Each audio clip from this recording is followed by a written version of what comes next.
성경은 베들레헴 에브라다야. 우리 지난 시간에 이 말씀을 배웠죠.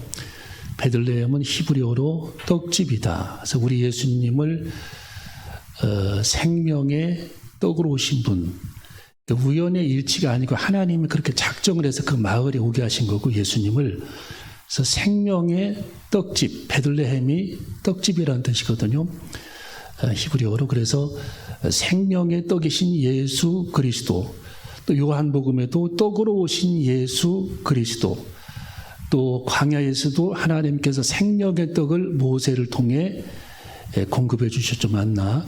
또 엘리야도 하나님께서 노뎀나물에서 떡을 공급해 주셨고, 그릿 시내가에서 생명의 떡을 공급해 주셨고, 엘리야는 그 떡을 먹고 호렙산까지 40일 밤낮으로 갔다라는 말씀이 기록이 되어 있어서, 이 베들레헴 그 떡은 예수 그리스도께서는 생명의 떡이시라는 거예요. 예수님은 생명의 떡이시다. 생명의 떡으로 오신 분이 예수 그리스도시다라는 뜻입니다. 그래서 우리는 이 생명의 떡으로 오신 예수 그리스도를 통해서 날마다 공급되어지는 그 생명의 떡을 받아 먹어야 되는 거죠. 그래서 예수님 자체가 생명의 떡이에요. 생명을 주시는 분이라는 뜻입니다. 생명을 주시는 분. 그래서 우리는 광야에서 만나를 백성들이 먹을 때에 하루 먹을 것만 거두라고 그랬잖아요. 하루 먹을 것만. 말씀도 과식을 해서는 안 되는 거죠. 말씀도 오늘 먹을 양식만 우리들이 먹어야 되고 섭취해야 합니다. 그래서 너무 하루에 많은 그 말씀을 이렇게 보다 보면 이렇게 소화가 안 되는 경우들이 있어요. 그래서 하나님께서도 만나를 통해서도 그날 날마다 내리는 양식을 날마다 먹고 묵상해야 됩니다. 묵상. 그래서 하나님 말씀 우리가 5분, 10분, 15분, 20분, 30분 묵상하면서 차를 한 잔 끓여놓고 묵상을 하든지 묵상하면서 주님과 대화하고 대면하는 그런 시간을 가져야 합니다. 에브라다야라고 하는 이 뜻은 무슨 뜻이라고 그랬어요? 지난주에 뭐라고 그랬죠? 제가 에브라다야. 자, 베들레헴은 떡집이라는 뜻이고, 에브라다는 열매 맺는 곳이다라는 뜻이라고 그랬죠. 열매 맺는 곳. 자, 우리 한번 따라 해볼까요? 열매 맺는 곳. 그러니까 예수님은 열매를 주시는 분이라는 거예요. 쉽게 말하면 열매. 예수님 자체가 열매라는 거예요. 열매. 구속의 열매. 구속을 주시는 열매. 구원을 주시는 열매. 예수님 자신이 그런 분이라는 거죠. 열매 맺는 것. 그래서 인류를 위해서 우리 하나님은 큰 열매를 예수 그리스도께서 맺게 해주셨다. 구속의 열매, 구원의 열매, 대속의 열매. 그 열매 맺는 것. 이것이 더 지명도 우연하게 만들어진 것이 아니라 하나님의 섭리 가운데 그렇게 그곳에서 오게 했고, 그 이름을 하나님께서 미리 그렇게 지어주신 겁니다. 그곳 이름을. 그래서 우리 예수님은 구원의 열매, 또 생명의 떡으로 오신 분이 우리 예수 그리스도시다. 자, 그래서 거기 3절을 읽어보면, 자, 읽어봅니다. 시작. 그러므로 임산한 여인이 해산하기까지 그들을 붙여 두시겠고, 그 후에는 그 형제 남은 자가 이스라엘 자손에게로 돌아오리니. 여기 임산한 여인이 해산하기까지는 바벨론 포로 생활 70년을 가리키는 거죠. 여러분, 바벨론 이스라엘 백성들 포로 생활 70년이 얼마나 힘든 그런 여정이었어요. 그래서 여인들이 아이를 출산하기 전에 많이 힘들잖아요. 아기를 뱃속에다 넣고 다니기가 얼마나 그게 힘들겠어요. 양수까지 그 무게가 상당한데, 이 임산한 여인이 해산하기까지의 그 고통, 바벨론 70년의 그 포로 생활은, 우리가 팝송도 그 바벨론에 관한 팝송도 나오잖아요. 바벨론. 그 나무 그늘 아래서 노래 부르게 했다. 그들이 바벨론 그 국가의 그 지휘관들이 노래 부르게 해서 우리는 나무 그늘 안에서 그 노래를 부르면서 울고 검은 고를 걸어놓고 울고 있었다. 그런 노래가 있잖아요. 팝송도. 바빌론이라고 하는 팝송. 그게 그 성경에 나와 있는 그 바빌론 포로 생활에 관한 그 팝송이거든요. 파퓰러 뮤직. 예, 대중 노래가 되어버렸어요. 그 노래가. 그래서 이스라엘 백성들이 거기서 70년간 노예 생활하는 그 삶은 고통스러운 여인의 해산의 고통이었다. 그리고 고레스 왕을 통해 그들이 거기서 이제 석방이 돼가지고 본국으로 돌아오죠. 오늘 이게 성경에 보면은 그 형제 남은 자가 이스라엘 자손에게로 다 돌아올 것이다. 전부 이스라엘 땅으로 돌아오게 되는 거죠. 예. 그래서 이제 예수님께서 이 땅에 유대 땅 베들레헴에 오시는 그 여정을 그들이 거기서 기다리면서 예수님의 탄생을 손꼽아 기다리게 됐고, 지금으로부터 2000년 전에 메시아 예수 그리스도께서 유대 땅 베들레헴 에브라다라고 하는 그 동네에 우리 예수님이 오시게 되었다라는 겁니다. 오늘 이렇게 성경의 내용. 자, 그렇다면 오늘 여기 성경은 자, 거기 2절을 한번 이 핵심이 어떤 내용인가를 우리가 분명히 파악해야 하죠. 2절 시작. 베들레헴 에브라다야, 너는 유다 족속 중에 작을지라도 이스라엘을 다스릴 자가 내게서 내게로 나올 것이라. 여기까지. 자, 오늘 여기 9절의 핵심적인 하나님께서 말씀하시고자 하는 내용이 뭡니까? 자, 이스라엘을 다스릴 자라고 하는 이 단어가 핵심 구절이에요. 여러분들이 성경의 한 장을 우리들이 해석하려면 열쇠 구절을 해석해야만 그 장이 해석이 돼요. 열쇠 구절. 여러분이 잠을 통 넣을 때 열쇠를 딱 이게 맞아야 딱 열리잖아요. 그렇죠? 이 성경도 그 장마다 열쇠 구절이 있어요. 열쇠 구절. 핵심 열쇠 구절이 있는데 그 열쇠 구절을 해석하면 그 장이 다 해석이 되는데 그 열쇠 구절을 해석하지 못하면 장이 해석이 안 되는 거예요. 오늘 여기 성경의 5장의 열쇠 구절은 다스릴 자입니다. 그게 누구냐? 예수님이라는 거예요. 예수님. 자, 누구라고요? 예수님께서 오신다라는 거예요. 예수님께서. 벌써 예수님께서 이 땅에 오시기 700년 전에 미가라고 하는 선지자를 통해서 예수님의 출현을 예언하고 있다.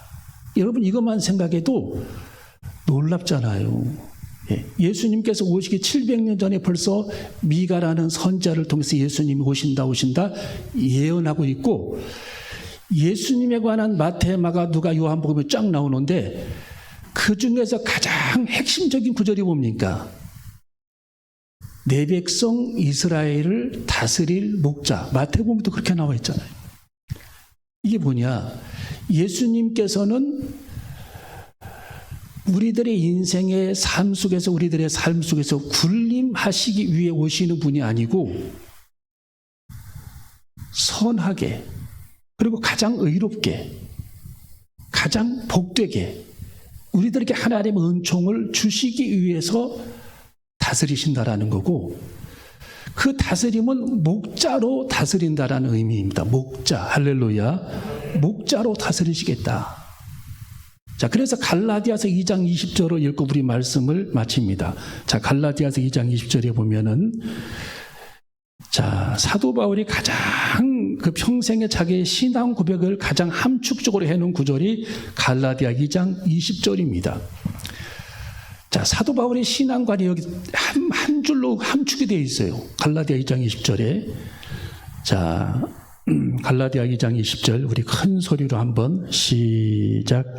내가 그리스도와 함께 십자가에 못 박혔나니 그런즉 이제는 내가 사는 것이 아니요 오직 내 안에 그리스도께서 사신 것이라.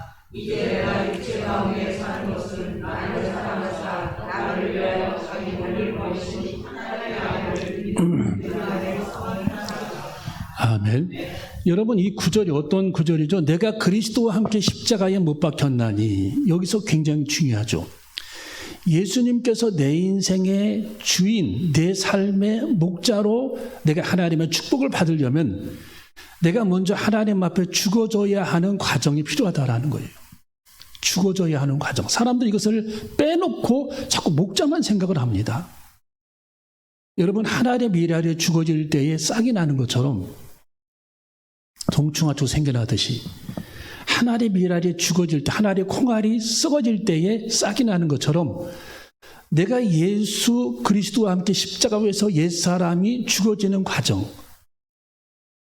썩어지는 과정, 내 자아가 깨트려지는 과정, 이 과정을 우리들이 겪지 않고 주님이 내 목자라는 동, 주님이 나를 다스린다는 이런 얘기 아무리 해봐야 소용없다라는 거예요. 내가 죽어지지 아니하면 주님께서 우리들의 삶의 목자가 되실 수가 없다라는 거예요. 나를 다스릴 수가 없다라는 뜻입니다. 내가 그리스도와 함께 십자가에 못 박혔다. 내 옛사람, 내 자아가 전부 예수님께서 탕탕탕 십자가에 못 박는 소리와 함께 예수님께서 운명하실 때 나도 옛사람이 그곳에서 죽임을 당했다라는 뜻이에요. 사도 바울도 그렇게 죽임을 당했다. 자기도. 우리도 마찬가지. 예수님의 대못에 쾅쾅쾅 대못에 박힐 때에 우리도 십자가에 동시에 매달려 우리의 옛사람, 내 자아, 강팍한 나의 옛사람이 죽임을 당하는 과정을 우리도 겪어야 한다라는 뜻입니다. 여러분, 우리는 그런 과정을 위해 기도해야 할 줄로 믿습니다. 주님, 오늘도 내 자아, 옛사람, 내 자아, 강팍한 모습이 죽어지게 하시고 내가 죽어지기를 원하고 내 옛사람이 십자가에 못 박혀지기를 원합니다. 이런 고백이 우리들의 삶 속에 있어질 때에 내 자아가 죽어지는 순간 주님께서 내 속에 살아계셔서 주님이 우뚝 솟아나시면서 내 삶을 다스리시고 내 삶을 통치하시고 내 인생의 목자가 되시고 내 삶을 주관하시고 나의 하나님이 되시고 내 삶의 길을 시편 23편처럼 인도해 주신다라는 뜻이에요. 시편 23편처럼. 그래서 우리는 죽어지는 과정을 꼭 겪어야 합니다. 그래서 우리는 날마다 하나님 앞에 기도할 때에 이것 달라 저것 달라 기도하기 전에 주님, 오늘 주님께서 내 속에서 내 삶의 목자가 되시기 위해 나는 주님께 다시 십자가에 못 박히기를 원합니다. 내 육성과 내 자아와 내 강팍한 모습이 아직 살아있다면 하나님 나를 다시 십자가에 매달려 죽게 하시고 나의 육성과 겉껍데기와 모든 세상적인 혈기가 주님의 십자가에 못 박게 다 내가 정말 한 알의 밀알처럼 죽어져서 싹이 났던 우리 예수님처럼 주님이 내 안에 살아계셔서 내 삶을 다스리시고 통치하여 주시옵소서. 이런 고백이 우리들의 삶 속에 분명히 있어져야 할 줄로 믿습니다. 여러분, 그럴 때 주님께서 우리들의 삶의 목자가 되신 거죠. 시편 23편 여호와는 나의 목자시니 그때 비로소 하나님께서 우리의 삶의 목자가 되어주신 겁니다. 그래서 이 사도 바울은 오늘 여기 성경에 자기 인생을 한마디로 이렇게 간증을 하고 있어요. 내가 그리스도와 함께 십자가에 못 박혔나니 그런즉 이제는 내가 산 것이 아니요 이제는 내가 살아가는 것이 아니요 내 안에서 그리스도께서 사신 것이라. 주님이 지금 내 속에서 살아가시는 것이라. 주님이 활동하시는 것이라. 주님이 내 삶의 주인 되시며 내 삶을 다스리시며 나를 통치하시며 내 인생에 우리 주님께서 목자가 되시옵소서. 그 고백이 우리의 삶 속의 고백이 되어줘야 할 줄로 믿습니다. 여러분, 이게 얼마나 위대하고 엄청난 하나님의 말씀인지 몰라요. 여러분, 이 말씀만 우리들이 붙잡고 있다면 우리는 인생에 염려할 필요가 없습니다. 어떤 문제도 고민할 필요가 없습니다. 왜? 우리 주님께서 우리 인생의 목자 되시기 때문입니다. 내 삶에 우리 주님께서 하나님 되시기 때문입니다. 그 하나님께서 내 인생의 목자가 되어주셔서 내 삶을 인도하시고 세상의 풍랑과 굴곡이 있다 할지라도 가장 좋은 길로 내 삶의 길을 인도하시는 분이 우리 주님이시기 때문입니다.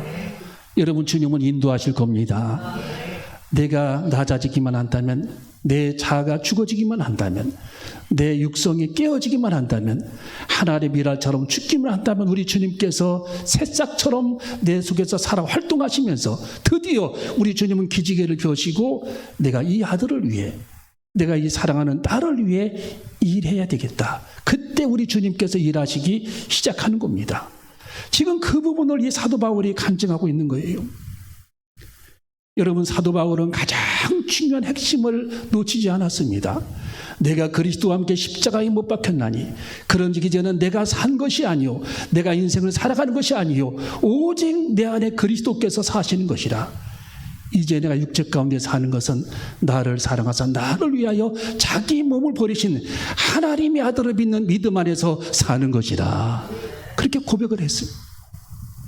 이제 자기가 할 일은 믿음으로 살아가는 인생이래요.